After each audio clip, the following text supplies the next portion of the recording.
ನಮಸ್ಕಾರ ಸ್ನೇಹಿತರೆ, ಮೊದಲನೇ ಬಾರಿಗೆ ನೋಡ್ತಾ ಇರೋರು ಕೂಡಲೇ ಸಬ್ಸ್ಕ್ರೈಬ್ ಮಾಡಿ, ಹಾಗೆಯೇ ನಿಮ್ಮೆಲ್ಲ ಸ್ನೇಹಿತರಿಗೂ ಶೇರ್ ಮಾಡಿ. ನಮ್ಮ ಪ್ರತಿಯೊಂದು ವಿಡಿಯೋಗಳ ಡಿಸ್ಕ್ರಿಪ್ಷನ್ ಬಾಕ್ಸ್ ಒಂದ್ಸಲ ಓಪನ್ ಮಾಡಿ, ಅಲ್ಲಿ ನಿಮಗೆ ಪರೀಕ್ಷೆಗೆ ಪೂರಕವಾದಂಥ ಟೆಲಿಗ್ರಾಮ್ ಚಾನಲ್ ಲಿಂಕು ಮತ್ತು ವಾಟ್ಸಾಪ್ ಲಿಂಕ್ ಇದೆ. ಹಾಗೆಯೇ ಫ್ರೀ ಆಫ್ ಕಾಸ್ಟಲ್ಲಿ ಬಿಡಿಸಿರ್ತಕ್ಕಂಥ ಕೆಲವೊಂದು previous year question papers links available ಇದೆ. ನೀವು ಯಾವುದೇ ಪೇ ಮಾಡಿದ್ರೆ ನಿಮಗೆ ನೋಡಲಿಕ್ಕೆ ಅವಕಾಶ ಇದೆ. 56,000 ಹುದ್ದೆಗಳ ಬಗ್ಗೆ ಏನು ಡಿಸ್ಕಷನ್ ಆಗಿ ಈಗ ಇಲಾಖೆಯಿಂದ ಒಂದು ಆದೇಶವನ್ನು ಮಾಡಿದರು. ಎಲ್ಲ ಇಲಾಖೆಗಳಿಗೂ ರಾಜ್ಯ ಸರ್ಕಾರದಿಂದ ಮಾಡಿರ್ತಕ್ಕಂಥ ಆದೇಶ ಅದು. ಅಂದರೆ ವಿತಿನ್ 30 to 35 ಡೇಸಲ್ಲಿ ಎಲ್ಲ ಪ್ರಕ್ರಿಯೆಗಳನ್ನು ಆರಂಭ ಮಾಡಿ ಅಂತ. ಈಗ ಈ ರಾಜ್ಯದ ಗೃಹ ಸಚಿವರಾದಂಥ ಡಾಕ್ಟರ್ ಜಿ ಪರಮೇಶ್ವರ್ ಅವರು 56,000 ರಿಕ್ರೂಟ್ಮೆಂಟ್ಗೆ ಸಂಬಂಧಪಟ್ಟ ಹಾಗೆ ಕೋರ್ಟ್ ಆದೇಶ ಏನಿದೆ, ನಾವು ಎಷ್ಟು ಪರ್ಸೆಂಟಿಗೆ ಮಾಡಬೇಕಾಗಿದೆ, ಅದರ ಪ್ರಕ್ರಿಯೆಗಳು ಹೇಗೆ, ಯಾವಾಗ ಮಾಡ್ತೀವಿ, ಇವೆಲ್ಲವನ್ನು ಇವತ್ತಿನ ಒಂದು ಸುದ್ದಿಗೋಷ್ಠಿಯಲ್ಲಿ ಒಂದಷ್ಟು ಮುಖ್ಯವಾದಂಥ ವಿಷಯಗಳನ್ನು ಅವರು ಉಲ್ಲೇಖ ಮಾಡಿದ್ದಾರೆ. ಸೊ ದಯಮಾಡಿ ಅವ್ರು ಏನು ಹೇಳಿದರೆ ನೀವೇ ಒಂದ್ಸಲ ಅದನ್ನು ನೋಡಿ. So let's watch that video. ಆ ಪ್ರಕಾರ ರಿಸರ್ವೇಷನ್ ಮಾಡೋದಕ್ಕೆ ನಾವು ಹೊರಟಿದ್ದು. ನಾಗಮೋಹನ್ ದಾಸ್ ಅವರ ವರದಿ ಬಂದ ಮೇಲೆ ಆ 56% ಆಧಾರವಾಗಿ ಇಟ್ಕೊಂಡೇ ನಾವು 6, 6, 5 ಅಂತೇಳಿ 3 ವರ್ಗಗಳನ್ನು ಮಾಡಿದ್ದು.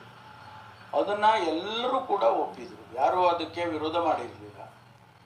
ಯಾವಾಗ ಕೋರ್ಟ್ನಲ್ಲಿ 56% ಕೊಡೋದಕ್ಕೆ ಆಗೋದಿಲ್ಲ, ನಮಗೆ ಇಂದಿರಾ ಸಹಾನಿ ಕೇಸ್ನಲ್ಲಿ 50%ಗೆ ಸೀಲಿಂಗ್ ಆಗಿದೆ ರಿಸರ್ವೇಷನ್, 56 ಕೊಡೋಕ್ಕೆ ಸಾಧ್ಯ ಇಲ್ಲ ಅಂತೇಳಿ, ಆದರೂ 50%ಅನ್ನು ನೀವು ಮುಂದುವರಿಸ್ಕೊಳ್ಳೋದಕ್ಕೆ ನಮ್ಮದೇನು ಅಭ್ಯಂತರ ಇಲ್ಲ ಅಂತೇಳಿ ಕೋರ್ಟ್ನಲ್ಲಿ ಆದೇಶ ಮಾಡಿದ್ದಾರೆ.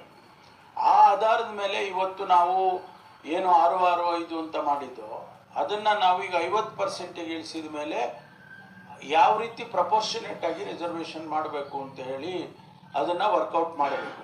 ಇದರಲ್ಲಿ ಯಾವ ವ್ಯತ್ಯಾಸಗಳು ಕೂಡ ಇಲ್ಲ. ನಮ್ಮಲ್ಲೇ ಆಗಲಿ ಅವರಲ್ಲಾಗಲಿ ಯಾವುದೇ ವ್ಯತ್ಯಾಸವನ್ನು ನಾವು ಮಾಡಿಕೊಂಡಿಲ್ಲ. ಟೆಕ್ನಿಕಲ್ ಆಗಿ ಒಂದಿಷ್ಟು ರೋಸ್ಟರ್ ಸಿಸ್ಟಮನ್ನು ಮಾಡುವಂಥ ಸಂದರ್ಭದಲ್ಲಿ ಅಥವಾ ಪ್ರಮೋಷನ್ಸ್ ಮಾಡೋಕ್ಕೆ ಬಂದಂಥ ಸಂದರ್ಭದಲ್ಲಿ ಒಂದಿಷ್ಟು ಗೊಂದಲಗಳು ಆಗಬಾರ್ದು ಅಂತೇಳಿ ನಾವು ಇನ್ನೂ ಕೂಡ ಚರ್ಚೆ ಮಾಡ್ತಾ ಇದ್ದೀವಿ. ಅದನ್ನು ಬಗೆಹರಿಸ್ಕೊಂಡ್ಮೇಲೆ ಬಹುಶಃ ಸದ್ಯದಲ್ಲೇ ಮುಂದಿನ ಕ್ಯಾಬಿನೆಟ್ಟಲ್ಲಿ ಅಷ್ಟರಲ್ಲಿ ತೀರ್ಮಾನ ಮಾಡ್ತೀವಿ, ಅಂತಿಮವಾಗಿ ತೀರ್ಮಾನ ಮಾಡ್ತೀವಿ. ಇದರಲ್ಲಿ ಯಾವ ವ್ಯತ್ಯಾಸಗಳು ಇಲ್ಲ. ಇದರಲ್ಲಿ ಬೇರೆ ಬೇರೆ ಸಮುದಾಯಗಳು ಕೂಡ ಇದು ಬರೀ ನಾವು 2 ಸಮುದಾಯ ಅಲ್ಲ, ಬೇರೆ ಬೇರೆ ಸಮುದಾಯಗಳು ಕೂಡ ಇದ್ದಾವೆ. ಬೋವಿಸ್ ಇದ್ದಾರೆ, ಲಂಬಾಣಿಸ್ ಇದ್ದಾರೆ, ಕೊರಚ, ಕೊರ್ಮ ಮತ್ತು ಅಲೆಮಾರಿಗಳನ್ನು ಕೂಡ ನಾವು ಅವರಿಗೂ ಪ್ರತ್ಯೇಕವಾಗಿ ಒಂದು ರಿಸರ್ವೇಷನ್ ಫ್ಯಾಕ್ಟರ್ ಇಡಬೇಕು ಅಂತೇಳಿ ಅದು ಚರ್ಚೆ ಆಗಿದೆ. ಇವೆಲ್ಲ ಪರಿಗಣಿಸಿ ಮುಂದಿನ ಕ್ಯಾಬಿನೆಟ್ ಅಲ್ಲಿ ನಾವು ಅಂತಿಮವಾಗಿ ತೀರ್ಮಾನ ತಗೊಳ್ತೀವಿ. ಮೀಸಲಾತಿ ವಿಚಾರವಾಗಿ ಒಂದಿಷ್ಟು ಅಭಿಪ್ರಾಯಗಳು ಬೇರೆ ಬೇರೆ ಇರ್ತಿತ್ತು.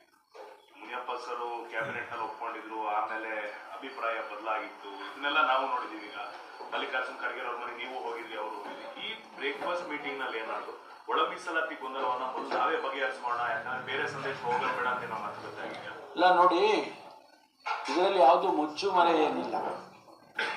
ನಾವು 56%ಅನ್ನು ರಿಸರ್ವೇಷನ್ ಕೊಡಬೇಕು ಅಂಥೇಳಿ 56%ಅನ್ನು ಜನಸಂಖ್ಯೆ ಆಧಾರದ ಮೇಲೆ ಕೊಡಬೇಕು ಅನ್ನುವಂಥ ತೀರ್ಮಾನ ಆದಾಗ 7%, 3% ಇದ್ದದ್ದನ್ನು ಇನ್ನೂ 4% ಜಾಸ್ತಿ ಮಾಡಿ 7% ST ಸಮುದಾಯಕ್ಕೆ, ಪರಿಶಿಷ್ಟ ವರ್ಗದವರಿಗೆ, ಪರಿಶಿಷ್ಟ ಜಾತಿಗೆ 2%, ಅಂದರೆ ಅದು 36% ಆಗುವಂಥದ್ದು. ಇದನ್ನು ನಾವು ತೀರ್ಮಾನ ಮಾಡಿ ಆ ಪ್ರಕಾರ ರಿಸರ್ವೇಷನ್ ಮಾಡೋದಕ್ಕೆ ನಾವು ಹೊರಟಿದ್ದೆವು. ನಾಗಮೋಹನ್ ದಾಸ್ ಅವರ ವರದಿ ಬಂದ ಮೇಲೆ ಆ 56% ಆಧಾರವಾಗಿ ಇಟ್ಕೊಂಡೇ ನಾವು 6, 6, 5 ಅಂತೇಳಿ 3 ವರ್ಗಗಳನ್ನು ಮಾಡಿದ್ದು. ಅದನ್ನು ಎಲ್ಲರೂ ಕೂಡ ಒಪ್ಪಿದರು, ಯಾರೂ ಅದಕ್ಕೆ ವಿರೋಧ ಮಾಡಿರಲಿಲ್ಲ. ಯಾವಾಗ ಕೋರ್ಟ್ನಲ್ಲಿ 56% ಕೊಡೋದಕ್ಕೆ ಆಗೋದಿಲ್ಲ, ನಮಗೆ ಇಂದಿರಾ ಸಹಾನಿ ಕೇಸ್ನಲ್ಲಿ 50%ಗೆ ಸೀಲಿಂಗ್ ಆಗಿದೆ ರಿಸರ್ವೇಷನ್, 56 ಕೊಡೋಕ್ಕೆ ಸಾಧ್ಯ ಇಲ್ಲ ಅಂತೇಳಿ, ಆದರೂ 50%ಅನ್ನು ನೀವು ಮುಂದುವರಿಸ್ಕೊಳ್ಳೋದಕ್ಕೆ ನಮ್ಮದೇನು ಅಭ್ಯಂತರ ಇಲ್ಲ ಅಂತೇಳಿ ಕೋರ್ಟ್ನಲ್ಲಿ ಆದೇಶ ಮಾಡಿದ್ದಾರೆ. ಆ ಆಧಾರದ ಮೇಲೆ ಇವತ್ತು ನಾವು ಏನು 6, 6, 5 ಅಂತ ಮಾಡಿದ್ದೋ ಅದನ್ನು ನಾವೀಗ 50%ಗೆ ಇಳಿಸಿದ ಮೇಲೆ ಯಾವ ರೀತಿ ಪ್ರಪೋರ್ಷನೇಟ್ ಆಗಿ ರಿಸರ್ವೇಷನ್ ಮಾಡಬೇಕು ಅಂತ ಹೇಳಿ ಅದನ್ನು ವರ್ಕೌಟ್ ಮಾಡಬೇಕು. ಇದರಲ್ಲಿ ಯಾವ ವ್ಯತ್ಯಾಸಗಳು ಕೂಡ ಇಲ್ಲ. ನಮ್ಮಲ್ಲೇ ಆಗಲಿ ಅವರಲ್ಲಾಗಲಿ ಯಾವುದೇ ವ್ಯತ್ಯಾಸವನ್ನು ನಾವು ಮಾಡಿಕೊಂಡಿಲ್ಲ. ಟೆಕ್ನಿಕಲ್ ಆಗಿ ಒಂದಿಷ್ಟು ರೋಸ್ಟರ್ ಸಿಸ್ಟಮನ್ನು ಮಾಡುವಂಥ ಸಂದರ್ಭದಲ್ಲಿ ಅಥವಾ ಪ್ರಮೋಷನ್ಸ್ ಮಾಡೋಕ್ಕೆ ಬಂದಂಥ ಸಂದರ್ಭದಲ್ಲಿ ಒಂದಿಷ್ಟು ಗೊಂದಲಗಳು ಆಗಬಾರ್ದು ಅಂತೇಳಿ ನಾವು ಇನ್ನೂ ಕೂಡ ಚರ್ಚೆ ಮಾಡ್ತಾ ಇದ್ದೀವಿ. ಅದನ್ನು ಬಗೆಹರಿಸ್ಕೊಂಡ್ಮೇಲೆ ಬಹುಶಃ ಸದ್ಯದಲ್ಲೇ ಮುಂದಿನ ಕ್ಯಾಬಿನೆಟ್ಟಲ್ಲಿ ಅಷ್ಟರಲ್ಲಿ ತೀರ್ಮಾನ ಮಾಡ್ತೀವಿ, ಅಂತಿಮವಾಗಿ ತೀರ್ಮಾನ ಮಾಡ್ತೀವಿ. ಇದರಲ್ಲಿ ಯಾವ ವ್ಯತ್ಯಾಸಗಳು ಇಲ್ಲ. ಇದರಲ್ಲಿ ಬೇರೆ ಬೇರೆ ಸಮುದಾಯಗಳು ಕೂಡ ಇದು ಬರೀ ನಾವು 2 ಸಮುದಾಯ ಅಲ್ಲ, ಬೇರೆ ಬೇರೆ ಸಮುದಾಯಗಳು ಕೂಡ ಇದ್ದಾವೆ. ಬೋವಿಸ್ ಇದ್ದಾರೆ, ಲಂಬಾಣಿಸ್ ಇದ್ದಾರೆ, ಕೊರ್ಚ, ಕೊರ್ಮ ಮತ್ತು ಅಲೆಮಾರಿಗಳನ್ನು ಕೂಡ ನಾವು ಅವರಿಗೂ ಪ್ರತ್ಯೇಕವಾಗಿ ಒಂದು ರಿಸರ್ವೇಷನ್ ಫ್ಯಾಕ್ಟರ್ ಇಡಬೇಕು ಅಂತೇಳಿ ಅದು ಚರ್ಚೆ ಆಗಿದೆ. ಇವೆಲ್ಲ ಪರಿಗಣಿಸಿ ಮುಂದಿನ ಕ್ಯಾಬಿನೆಟ್ಟಲ್ಲಿ ನಾವು ಅಂತಿಮವಾಗಿ ತೀರ್ಮಾನ ತಗೊಳ್ತೀವಿ.